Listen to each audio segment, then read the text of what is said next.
কোনোদিন কাবাগরের সামনে গেলে বা কোন আত্মীয় স্বজন গেলে বলবেন, কাবাগর দেখার সাথে সাথে প্রথম যখন কালো অংশটা চোখে পড়বে, যখন আপনি মসজিদে হেরমের গেট দিয়ে ঢুকবেন, যখন ওই Fahad gate, king Fahad gate আছে, যখন ঢুকবেন অনেক দূর থেকে কালো কালো কাবাগরের একটু একটু দৃশ্য ভেসে উঠবে চোখের সামনে।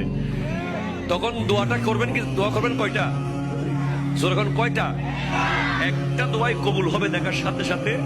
কাবা ঘর দেখার সাথে সাথে প্রথম যে দোয়াটা করবেন ওটা কবুল করবেন কে? এখন শিখে নেন, অনেক মানুষ জানেন না হিকমত। আপনি একটা দোয়া করবেন, একটাই শেষ, একটা সুযোগ পাবেন আপনি, কিন্তু আপনি এমন এক দোয়া করবেন যেন যতদিন ওখানে থাকেন প্রত্যেক দোয়া কবুল হয়ে যায়। এই হিকমতি দোয়াটা শিখে নেন।